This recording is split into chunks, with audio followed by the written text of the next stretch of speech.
तो दिल लगाकर श्रवण कर लेना। अगर दिल लगाकर सुन लिया और उसको अपनी जिंदगी में उतार लिया तो मेरे महादेव आपके सामने खड़ा मिलेगा, ये निश्चितता है। हृदय से सुनो।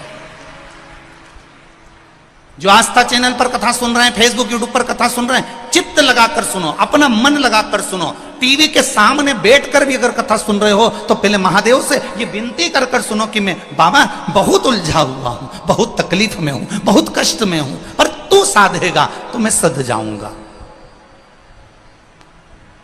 भाग्य बनाने वाला देवता होता है, भाग्य बनाने वाले देव होते हैं, भाग्य बनाने वाला भगवान होता है, किस्मत लिखने वाले देव होते हैं, किस्मत बनाने वाले भगवान होते हैं।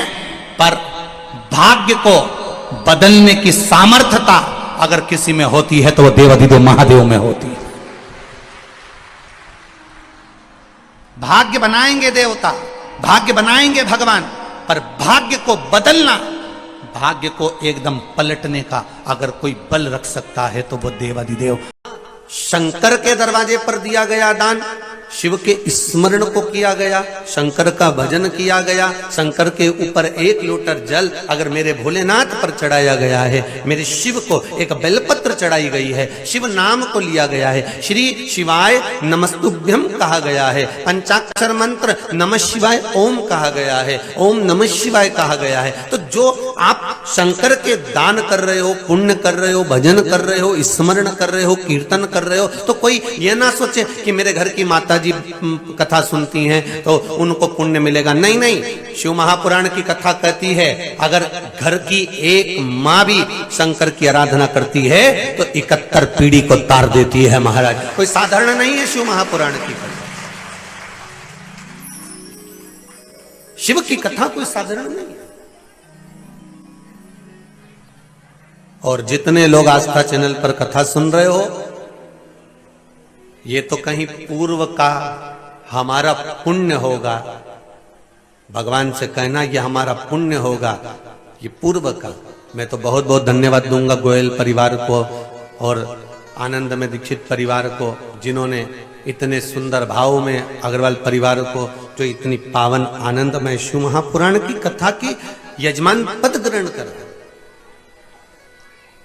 और इनके साथ में गोयल परिवार को, दीक्षित परिवार को, अग्रवाल परिवार को धन्यवाद देते देते आपको भी धन्यवाद देता हूं, जितने लोग कथा सुन रहे हैं टीवी के माध्यम से, मोबाइल के माध्यम से या बैठकर जहां तहां जहां पर भी, आप सबको धन्यवाद देता हूं कि कहीं मेरे शंभू की कृपा हुई होगी, वो गढ़दानी की, महाकाल बाबा की, जो आप इस पावन कथा का रस स्वादन ग्रहण कर रहे हैं, ये उसकी कृपा से मिला, ये उसकी करुणा से मिला। हमें और कोई दे भी नहीं सकता। बखान क्या करूं मैं राखों के ढेर का, चपटी भभूत में है खजाना कुबेर का। उसकी भस्म, शमशान की भस्म उसके शरीर पर चढ़ती है और वो कुबेर का खजाना बन जाती है। तो उसका मंत्र जाप, उसका स्मरण, उसका नाम जाप जहां बैठकर करते हो, वो जमीन भी कुबेर का भंडार भर जाती है। वो कोई साधारण नहीं हो सकती है। आप अपने घर में बैठकर शिव महापुराण की कथा सुन रहे हो, आप अपने मोबाइल पर शंकर की कथा सुन रहे हो, आप जहां तहां बैठकर भगवान शंकर का गुणगान कर रहे हो, तो ये मत सोचना कि हमको फल नहीं मिलेगा। मिलेगा, उसका पुण्य फल आपके जीवन में प्राप्त होगा। भीतर से उमंग, एक आनंद, एक उत्साह। जहां कथा सुन रहे हो, तुमसे फिर निवेदन है, आस्था चैनल पर, यूट्यूब पर, मोबाइल पर, जहां फेसबुक आदि पर सुन रहे हो, निवेदन करूंगा आप सबसे, मस्त होकर, आनंद में होकर, शंकर के होकर, विश्वास लेकर कथा सुनना। फिर मुझे मेरी मस्ती यहाँ लेके आई, मेरा देवाधिदेव महादेव आपको यहाँ लेकर आएगा, ये पक्का है। आप विश्वास कर कर उसकी पावन कथा को श्रवण तो करो, भरोसो दृढ़ इन चरणन करो। जब तक विश्वास नहीं होगा तब तक भगवान नहीं मिल सकता। मानो तो मैं गंगा मां हूं, ना मानो तो बहता पानी। शिव गणेश महापुराण की कथा सुन रहे हो, बस एक विश्वास, एक भरोसा, एक दृढ़ता कि अगर मान लो मैंने कोई उपाय करा, मैंने कोई प्रयोग करा और नहीं हुआ तो मैं हारूंगी नहीं, उसके बल पर फिर प्रयास। गुरुजन ने फिर इसको शिव महापुराण में पढ़ना प्रारंभ करा। जब शिव पुराण की विद्येश्वर संहिता में लिखा हुआ मिल गया कि श्री शिवाय नमस्तुभ्यम मंत्र को बोलने वाले का केवल मुख का दर्शन कर लो तो हजारों अश्वमेध यज्ञ का पुण्य फल प्राप्त हो जाता है, तब जाकर लोग उस श्री शिवाय नमस्तुभ्यम को छोड़े। नहीं तो पकड़ कर बैठे थे कि ये मंत्र कहां से आया, ये मंत्र क्यों बोला जाए, इस मंत्र का जाप क्यों करा जाए, इसको क्यों जपा जाए, इसको क्यों बोला जाए, इसका गुणगान क्यों किया जाए। जब उसको पढ़ लिया, समझ लिया, देख लिया, तब मालूम पड़ा एक एक चीज एक एक पुराण में से निकाल कर स्मरण करिए।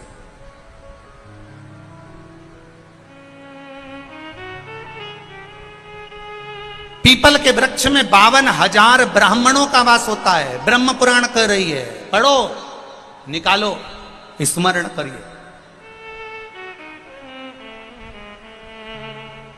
मछली को जल प्रिय है, पक्षी को वायु प्रिय है और मेरे महादेव को एक लोटा जल प्रिय है। शिव को कुछ नहीं चाहिए तुमसे, शंकर तुमसे कुछ नहीं चाहता, उसको चाहिए ही नहीं।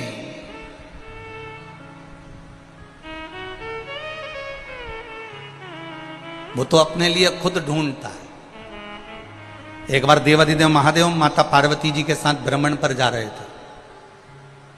घूमते घूमते घूमते घूमते शंकर भगवान, कुछ लोग मुर्दे को लेकर जा रहे थे। राम नाम बोलो, बोलो जम के बोलो, अच्छे से बोलो, राम नाम सत्य। और अच्छे से बोलो, राम नाम सत्य। बोलना चाहिए कभी कभी। कभी कभी जब तुमको ऐसा लगने लगे कि तुम बहुत अकड़ में जिंदगी जी रहे हो तो 5 मिनट कुर्सी पर बैठे बैठे बोल लिया करो, राम नाम सत्य है। समझ में आ जाएगा कि आखिरी में जाना पड़ेगा, इसलिए शांति रखो। अब राम नाम सत्य कहते कहते कहते कहते गांव के लोग किसी मुर्दे को लेकर जा रहे थे। शंकर भगवान पार्वती जी के साथ में भ्रमण कर रहे थे। भ्रमण करते करते महादेव के, मेरे शिव के कानों में शब्द चले गया, राम नाम सत्य, राम नाम सत्य। शंकर भगवान खुश हो गए, पार्वती को छोड़ दिया। महादेव उस मुर्दे के पीछे पीछे जाने लगे। गांव के लोग बोल रहे राम नाम सत्य। शंकर भगवान खुश होकर चले जा रहे, चले जा रहे, चले जा रहे। जाते जाते गांव के लोग थोड़े आगे गए। आगे जाने के बाद उन्होंने वहां पर जाकर बोलना बंद कर दिया कि राम नाम सत्य है। गांव के लोगों ने बोलना बंद कर दिया।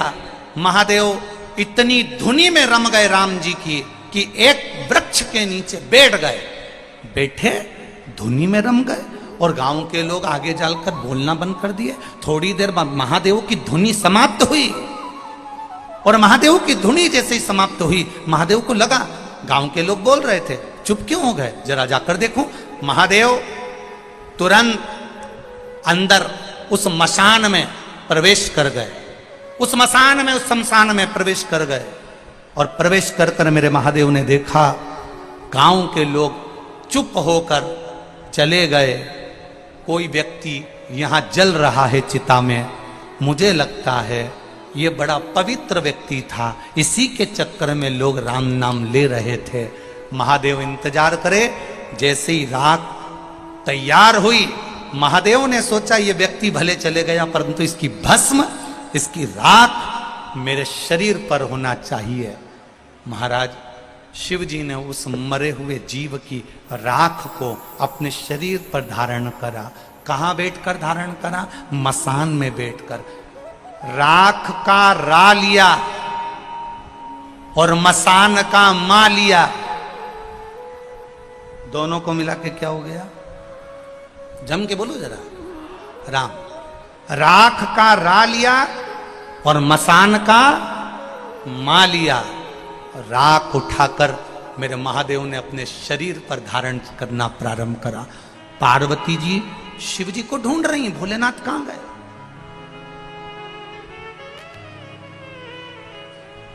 मेरे शंभू, मेरे त्रिकालदर्शी, मेरे कैलाशी, मेरे अविनाशी शिव कहां हैं? ढूंढते ढूंढते माता पार्वती शमशान में पहुंच गई। और शमशान में जाकर माता पार्वती जी ने जो देवाधिदेव महादेव को देखा, आज तो मेरे बाबा राख लपेट कर बैठे हो। शंकर जी से पूछा, ये राख क्यों लपेटी? शंकर भगवान बोलते हैं, ये राख नहीं है, इसके पीछे चलने वालों ने राम राम कहा था, तो इसकी राख में भी राम समाया था, उस राम को मैंने तन पर लगाया था। ये राख नहीं, ये मेरा राम है, जिसको मैंने तन पर लपेट कर बैठा है, तन पर रमाया है। बखान क्या करूं मैं ढेर का, चपटी भभूत में है खजाना कुबेर का। बखान क्या करूं मैं राखों के ढेर का, चपटी भभूत में खजाना कुबेर का। हे गंगाधार मुक्तिवार ओमकार तू, भोले ओमकार तू।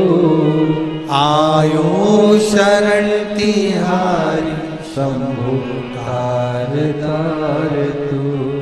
तुम्हारे शरीर पर शमशान की राख लग जाती है तो घर पर आकर नहाते हो, और मेरे भोलेनाथ पर शमशान की राख चढ़ जाती है तो पैकेट में बंद होकर लाखों की बिक जाती है। ये महादेव है।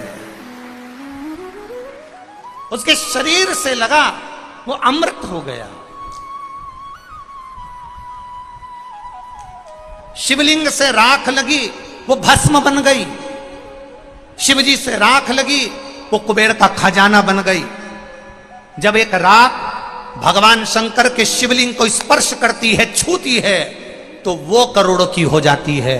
और आप जब महादेव का स्पर्श करते हो तो संसार में आपकी भी कीमत बढ़ जाती है, आपकी भी कीमत।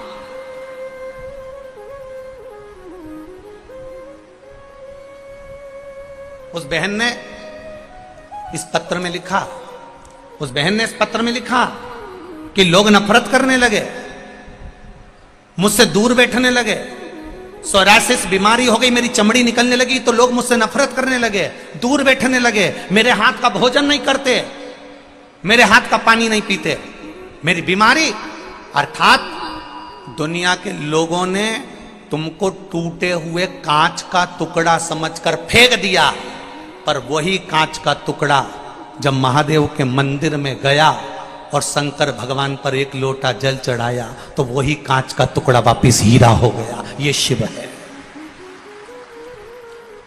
वो कांच का टुकड़ा दुनिया के लोगों ने उठाकर फेंक दिया, ये कांच का टुकड़ा है, इसको बीमारी हो गई, रोग हो गया, दूर हट गए, कांच का टुकड़ा समझने लगे। टूटा हुआ कांच का टुकड़ा, जो टूटा हुआ कांच के टुकड़ों को भी फेंक देते हैं, वो टूटा हुआ कांच का टुकड़ा भी अगर महादेव के चरणों में पहुंच जाता है, जो दुनिया में ठोकर खाया, दुनिया में धुतकारा गया हो, दुनिया ने उसको लात मारकर भगा दिया हो, वो महादेव के चरणों में गया है। और गए नरसिंह मेहता, जिनकी भाभी ने गाली दी, जिनके भाई ने गाली दी, जिनकी भाभी ताने मारकर निकाल दी, वो नरसिंह मेहता रात को रोते रोते अपनी बेटी नानी बाई को लेकर अगर कहीं गए, अपनी धर्म पत्नी माड़ी गौरी को लेकर कहीं गए तो शंकर जी के मंदिर में गए। नरसिंह मेहता रात भर शंकर भगवान के शिवलिंग को गले लगाकर रोते रहे, रोते रहे, रोते रहे, रात भर रोए। मेरा महादेव सुबेरे प्रसन्न हो गया। नरसिंह तुझे क्या चाहिए? नरसिंह जी कहते हैं मैं सांवरिया सेठ को मानता हूं पर तुम्हारे मंदिर में रोया हूं, कोई बात नहीं, तुझे चाहिए क्या? नरसिंह जी कहते हैं एक बार सांवरिया का दर्शन करा दो। भगवान शंकर नरसिंह जी को नंदी पर बिठाकर गौलोक धाम ले गए। जहां दुनिया का व्यक्ति मरने के बाद बैकुंठ जाता है, भगवान उसको जीते जी ले गए और सांवरिया जी के सामने ले जाकर खड़ा कर दिया। सांवरिया जी ने नरसिंह जी से पूछा, यहां लोग मरने के बाद आते हैं, तू जीते जी आ गया? नरसिंह जी तुझे लेकर कौन आया? इतने में नरसिंह जी ने कहा, मुझे भोलेनाथ लेकर आए हैं। सांवरिया जी ने कहा, नरसिंह अगर वो लेकर आए हैं तो मैं कुछ नहीं कहूंगा, मांग तुझे क्या चाहिए? नरसिंह जी कहते हैं, बड़ा दुखी हूं, मेरे परिवार के लोगों ने धक्के मारकर निकाल दिया, गाली देकर निकाल दिया। मेरी भाभी ने मुझे पानी से कड़ली रोटी तक खिलाई है, गाली देकर धुतकार कर निकाल दिया। मेरी छोटी सी बेटी है, उसको लेकर मैं बाहर निकल गया, कोई नहीं मेरा, कौन संभालेगा? सांवरिया जी कहते हैं, जिस शंकर जी के मंदिर में तू जाकर रोया है वो महादेव हल्का नहीं है, उसने तुझे सांवरिया से मिला दिया। जा नरसिंह, दुनिया के लोग तुझे भले धुतकारे, शंकर ने गले लगाया इसलिए मैं तुझे गले लगाता हूं। मैं तुझे राख केदार दे देता हूं, जब जब गाएगा तेरा सांवरिया दौड़ कर आएगा। और नरसिंह जी गाते थे, सांवरिया सेठ आता था। सांवरिया सेठ ने पूछा, नरसिंह कभी तूने मुझसे पूछा नहीं कि मैं दौड़ कर? और जब माता सीता ने अयोध्या का भोजन नहीं करा, पानी नहीं पिया, तब माता कौशल्या ने पूछा, बहुरानी तो अयोध्या का पानी क्यों नहीं पीती, तो भोजन क्यों नहीं करती? सीता जी कहती है, मां मेरा मन नहीं करता। सुमित्रा जी ने आकर पूछा, ए बहू तो अयोध्या का पानी क्यों नहीं पीती, भोजन क्यों नहीं करती? नहीं मां, बस वैसे। एक दिन केकई आ गई, केकई ने आकर पूछा, ए बहू तो अयोध्या का पानी क्यों नहीं पीती, भोजन क्यों नहीं करती? तब माता सीता ने कहा, मां मेरे पिता जनक जी कहते थे, जिस घर में भांजे की हत्या हुई हो उस घर का ना तो पानी पिया जाता है ना भोजन किया जाता है। बहू वाणी को विराम दे, कैसे शब्द बोल रही है तू? सीता जी बोलती हैं, मैं बिल्कुल सत्य कर रही हूं। वाणी को विराम दे बहू, ये संबोधन ठीक नहीं है। आज तक हमारी अयोध्या में किसी ने किसी को नहीं मारा और तू करे कि जिस घर में भांजे की हत्या हुई है उस घर का पानी नहीं पिया जाता? अग्नि की बात पूरी अयोध्या में फैल गई। दशरथ जी के कानों में शब्द गया कि मेरी बहू ने भांजे की हत्या का दोष लगाया। पूछा, दशरथ जी के कानों में शब्द गया, दशरथ जी को वो चरित्र याद आ गया कि मेरी बहू सीता झूठ नहीं बोल रही है। दशरथ जी को वो चरित्र याद आ गया कि जा पहुंचा सरयू तीर भरन को नीर, विपत्ति का मारा जल भरने गया बेचारा। श्रवण पानी को आया था, वो जल में तुम भी डुबोया था। अरे धोखे से मारा बाण कलेजा फाड़ा, जल भरने गया बेचारा। तब श्रवण कुमार ने कहा था, दशरथ जी जब बोले थे, मैंने तो हिरना जाना था, नहीं श्रवण को पहचाना था। अरे धोखे से मारा बाण कलेजा फाड़ा, जल भरने गया बेचारा। तब श्रवण कुमार ने कहा था, मामा जी भेद बता देना, पितु मात को नीर पिला देना। मेरे पांव पड़ी जंजीर हुआ अंधियारा, जल भरने गया बेचारा। जैसे श्रवण कुमार ने कहा, मामा जी भेद बता देना, तो दशरथ जी ने पूछा, क्यों रे, मैं तेरा मामा कैसे? श्रवण कुमार कहते, मामा जी मेरी माँ से रोज पूछता था, माँ मेरा मामा कैसे लगते हैं? तो मेरी माँ ने कहा था, तेरे मामा के मस्तक पर सूर्य वंश का तिलक है। आज आपके माथे पर तिलक देखा इसलिए आपको मामा कहा, इसलिए मामा कहा है आपको मामा का। ये कंपनी का ट्रेडमार्क है तिलक, कि तुम कौन सी ब्रांड के हो। इससे ब्रांड का ठिकाना पड़ता है। त्रिपुंड लगा है तो शंकर वाला, यू मार्क का लगा है तो नारायण वाला, बिंदी लगी है तो देवी जी वाला।